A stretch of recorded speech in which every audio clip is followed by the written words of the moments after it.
Hello सांग मैंने आशा करछि आपण समस्ते भलरे थिबे। आउ आजिर नुआ वीडियो को मु स्वागत करछि आपण मानकर प्रिय विश्वास भाई। तेणु चलंतु डेरी न करी आ समय को अपेक्षा न करी आजिर विषय वस्तु को आरंभ करबा। बहुत ही छोट विषय अछि किंतु बहुत ही इंपोर्टेंट आम जीवन रे एटा बहुत ही इंपोर्टेंट रोल निभे थाए, बहुत ही आवश्यक जिनस। तेणु करी ध्यान सहित शुणु। तो विषयटी होछि जे आमे प्रत्येक दिन संध्या रे सोइबा पूर्वरु एवं सकाळे सोइकी उठिबा बेले कौन पाई परमेश्वर को धन्यवाद देवा दरकार, प्रत्येक दिन कौन पाई धन्यवाद देवा दरकार ता कारणटी आमे आज जानिबा। तो तार कारणटी एहा जे आमे समस्ते जानिछु दुनिया रे बहुत सारा लोक अछंती, कोटी कोटी संख्या रे लोक अछंती। वर्तमान सबेरे कोउ लोकर जीवन रे कौन चलछि ता हमें जानि नाहु, किंतु कल्पना करि परबा। ओई कथारे आमे सियोर हे परबा, एई कथारे आमे एकमत होई परबा, विश्वास करि परबा जे बहुत सारा लोकक जीवन वर्तमान बहुत सारा कष्ट, भिन्न भिन्न प्रकार दुख जंत्रणा चलीथिबो। किए मेडिकल पड़ी थो, किए कांदुथो, क्या घरे किए मरी जाइथिबो। वर्तमान को एरिया रे भूमिकंप हो जाइथिबो, को एरिया रे बन्या हो जाइथिबो, कहार पुलिस केस चलीथिबो, को जगह रे हणाकटा चलीथिबो, कहार रोग नुआ नुआ हेइथिबो। विभिन्न प्रकार दुखदायक घटना जीवन रे लोक मानकर घटुथिबो।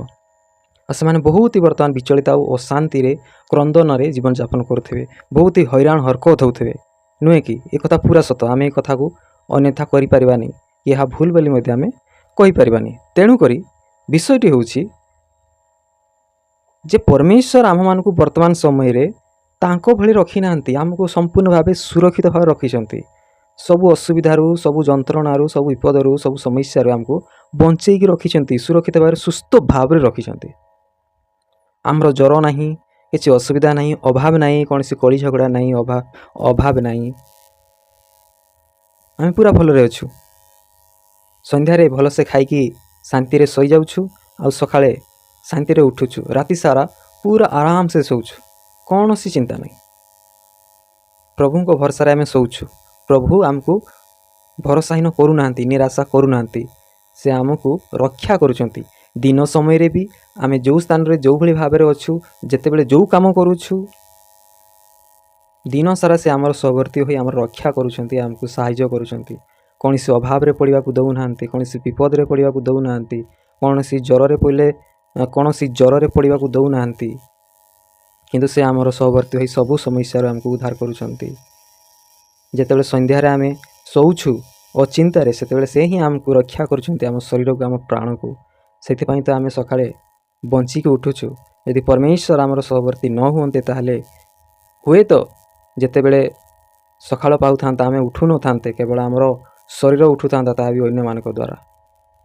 आ सकाळे लोक मानकर कंदा बबा सुबंता, किंतु परमेश्वर दया जे आमे जीवित भाव रे सोउछु, आनंद रे, निरापद रे, विश्वास सहित, आशार सहित, आ सकाळे मध्य जीवित अवस्था रे शांतिर सहित शय्या त्याग करूछु। तेणु करी परमेश्वर जो आमको एही प्रकार सहायता करूछंती, आमर संगरे अछंती, आमर सहवर्ती अछंती। तेणु करी परमेश्वर को प्रत्येक दिन खाइबा समय रे, आ संध्या रे सोइबा पूर्वरु, आ सकाळे उठिबा परे, आ काम को जीवा समय रे, घर को फेरिबा समय रे परमेश्वर को थरुटे नेखाए धन्यवाद देवा आवश्यक।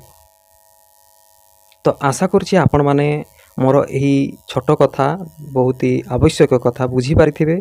आ आशा करछि पुणी जे आजि ठारू आपण माने परमेश्वर को प्रत्येक समय रे धन्यवाद देबे।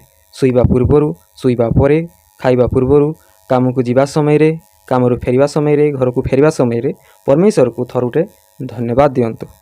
देखिबे आपण सारा जीवन भलरे रहिबे। आपण को जीवन बहुत ही सुखमय हबो, धैर्यशील हबो, साहसमय हबो, पवित्रता हबो, ए सब विषय हबो। आ जो माने ए कथा को पूर्वरु मानुछंती तांको मैं बहुत बहुत धन्यवाद देबी। आ मु बहुत खुशी हेबी, कारण से माने परमेश्वर को निराश करू नाहंती, आ परमेश्वर उपस्थिति को से माने भूलु नाहंती। तो ठीक अछि भाई माने, आज पई एतिकी ही। समस्त को धन्यवाद। पुणी थे देखा आ एक नुआ वीडियो रे, सेतेबेला पर्यंत रहिली नमस्कार।